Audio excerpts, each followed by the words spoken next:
Thank you for staying on a Friday afternoon when you should be going home. It's Cape Town, we knock off by lunch. So I really appreciate that the house is full to come and discuss or listen to me talking about something that I'm very passionate about.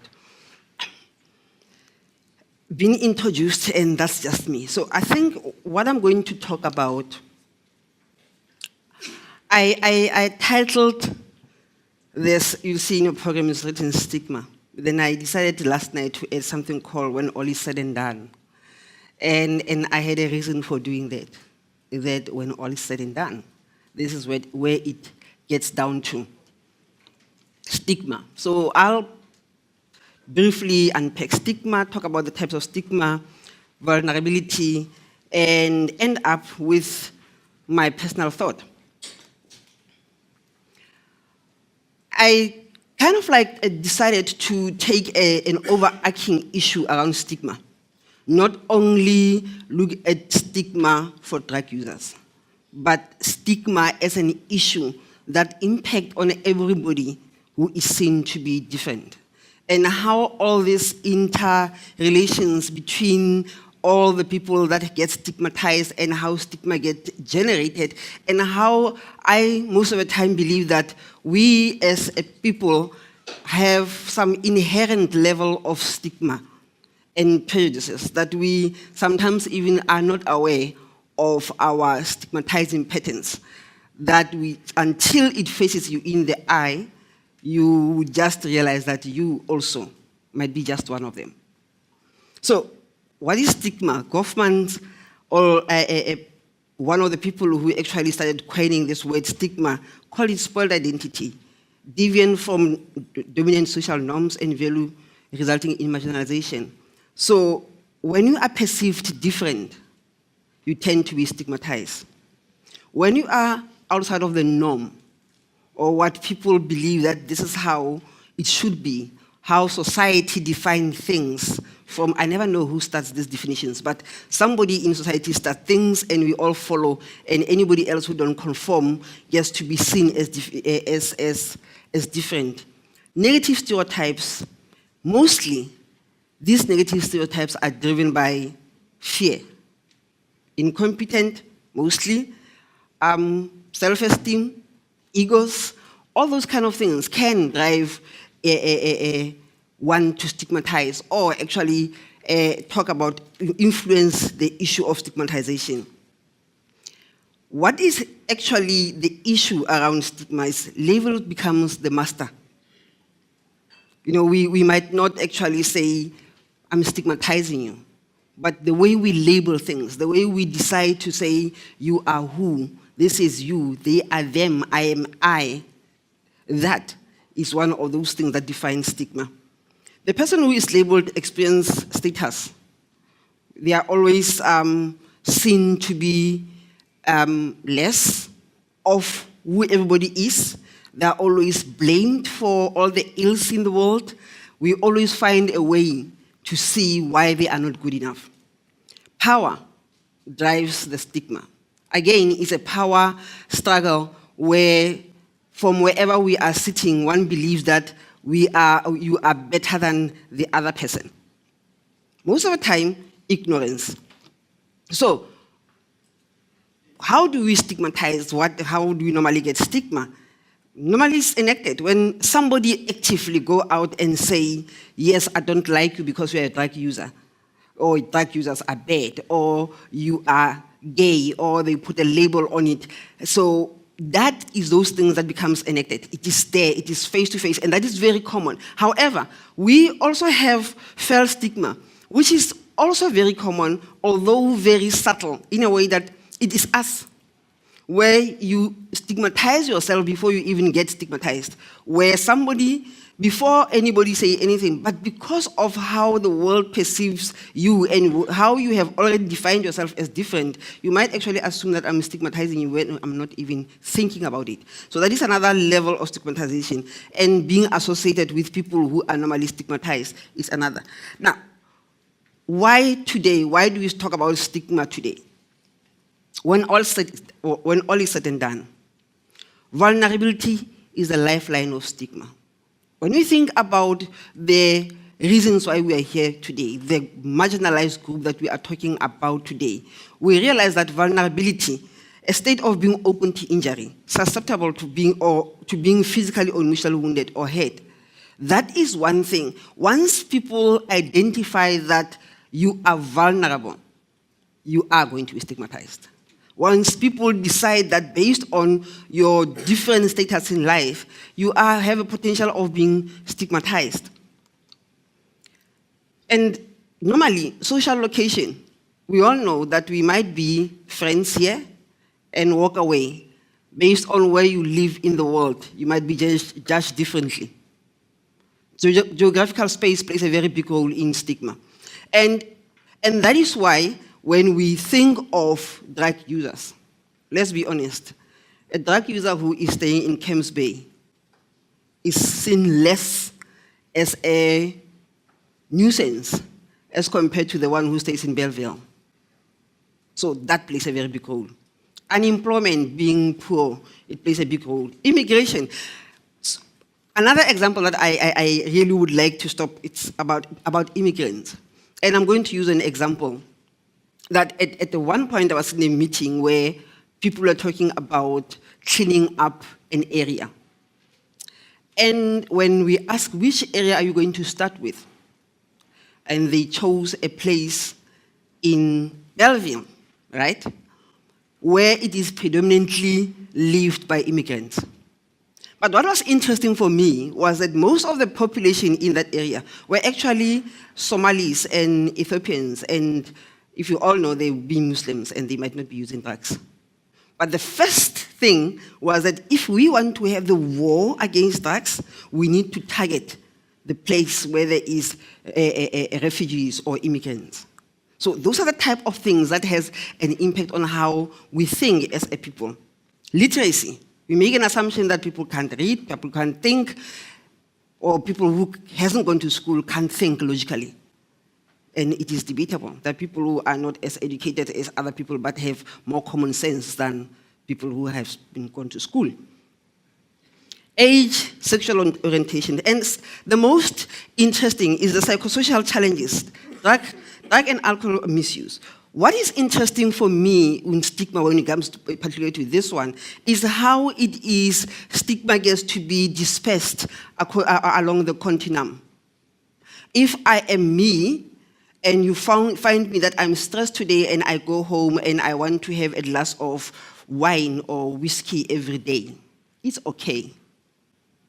But if it is somebody else who is assumed not to be at whatever level of life and cannot afford whiskey, cigar, or something else, and potentially use marijuana to relax, which is cheaper, we stigmatize.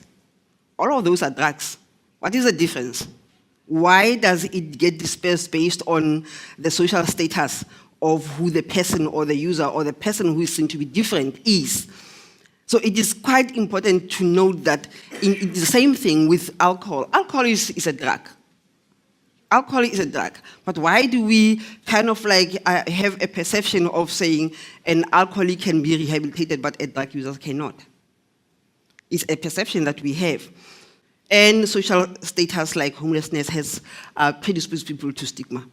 So WHO actually characterized these groupings of people, which would include people who inject drugs, and it's a variety of people, women, transgender people, and we all know this type of people who have been in this type of situations kind of like have experienced it. What makes it worse is society. The us versus them, I'm better than you, that makes it worse. Systems run by people. We as the people, because we are inherently prejudiced, we run the system. So power play. If I've got the power to do things, then I can, depending on how I think or feel about you, I can make it worse or better for you.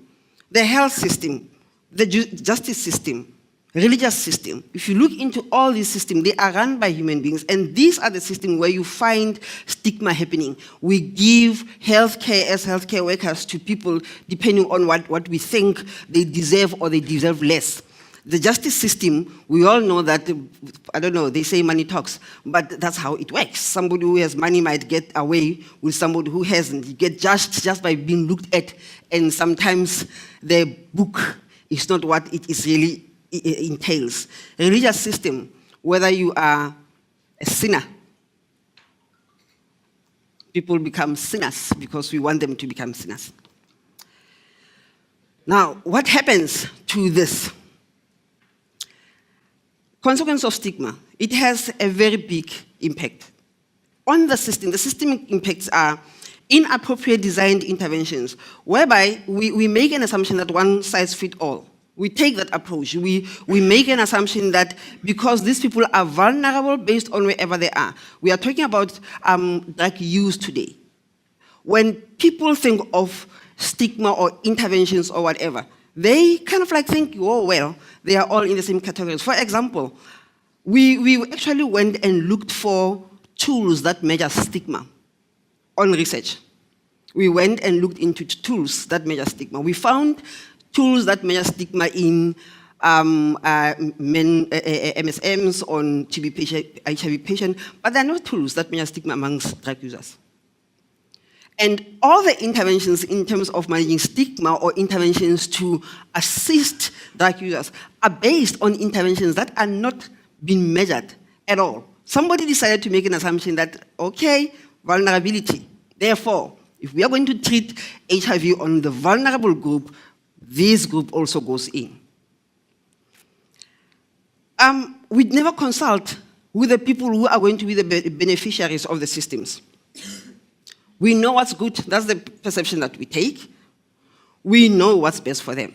So we sit in meetings as researchers, as academics, as policymakers, and we decide, you know what, we've read all these books, and this is what has happened there and there, and this is how it should be packaged. We never bring big people together and literally say, can you tell us, or what are the issues, and how should it go? So we never go to that level.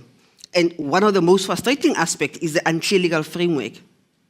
An example, I'm going to use in one meeting that I was sitting with here and them, where we're talking about the needle exchange program, where the user, according to the law, if you are having clean needles, you cannot be arrested because they're clean.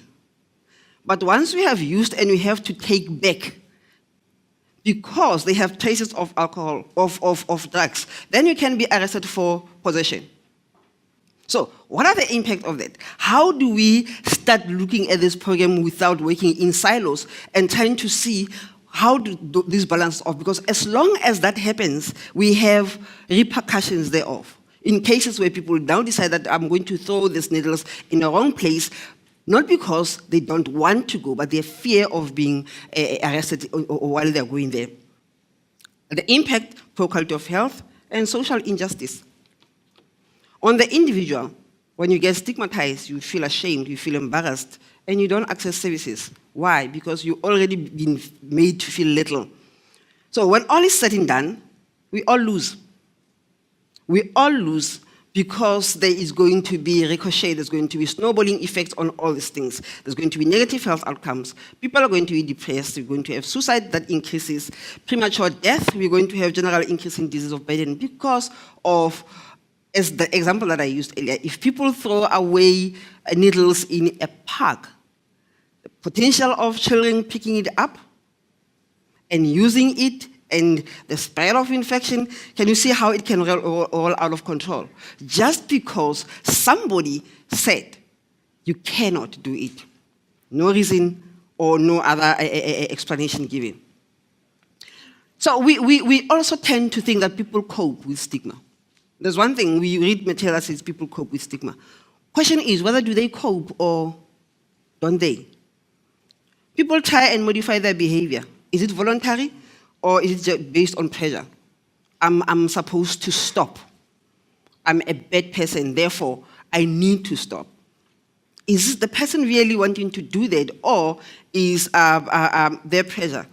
I read another article the other day which spoke about the people who sometimes have to function sometimes cannot function or look at the life if they cannot use controlled level of drugs. But do we ever think about that? That what happens if this person really, the chemical makeup of the person does not allow that person to really stop completely? Can't we think of strategies where we say, how do we reduce rather than say complete? And think of, now we're pushing this person to say, stop, stop, stop. The world expects you to stop. You can be rehabilitated. And next happen, suicide. Denial. People deny as a coping mechanism. And we all know what the impact of denial is. We all believe that social networks works. Yes, it does. Believe me, it does. But again, do I go into these social networks because I'm forced to or I'm expected by society that then I look good, or do I go because I want to? And I think those are things that we have to grapple to start thinking on. If we're saying people go into social networks, is it a fashionable statement, or are they going because they really want to do that? People move from place to place as a coping mechanism. So what can be done? Before judgment, ask why. Ask why is a person where they are in that position where you are going to judge them. Encourage social inclusion and cohesion through dialogue with stakeholders. Talk to people. Always try and understand what is it that makes the people to be where they are. Create safe havens. People need people. We all need each other. And one way or the other, we need to be, if we are going to be a world moving forward, we need to start, each one of us making a small contribution. Involve groups in intervention development. And I think this is important. I always use the Jakarta case study, where by involving the people in what they are supposed to be an intervention for them, that worked. But most of the time, if you come with interventions that are designed and never involve the people that are supposed to be the beneficiaries, they fail. That is proven. We need to increase harm reduction interventions. We really need to do this, and we really need to, I'm glad that people are starting to talk about PWIDs. Because when we talk about harm reduction, most of the time, this particular group is ignored. So it is, I'm happy that the dialogue is beginning, and the more people get sensitized about this as a group that also need to be cared for, potentially, maybe we are going to get somewhere. So you need to ask yourself, how can I better help them to cope, and how should I go about it? Not just say they're coping. How do we go about doing that? So in conclusion, I could talk a lot, but 50 minutes. In conclusion, this is my thoughts. The issue becomes not whether a person has experience with a stigma of his own, because he has, for sure, but rather how many varieties he has had his own experience with.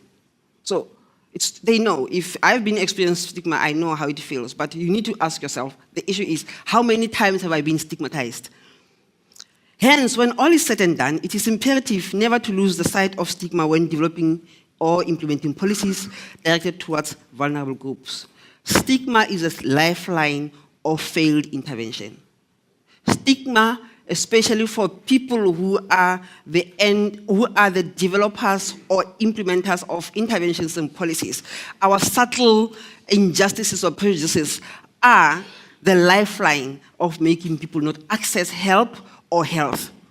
There is nobody dangerous than someone who has nothing to lose or anything to live for. So if I'm stigmatized and I have nothing to live for, I can create havoc. So be aware of stigma. It is dangerous. Thank you.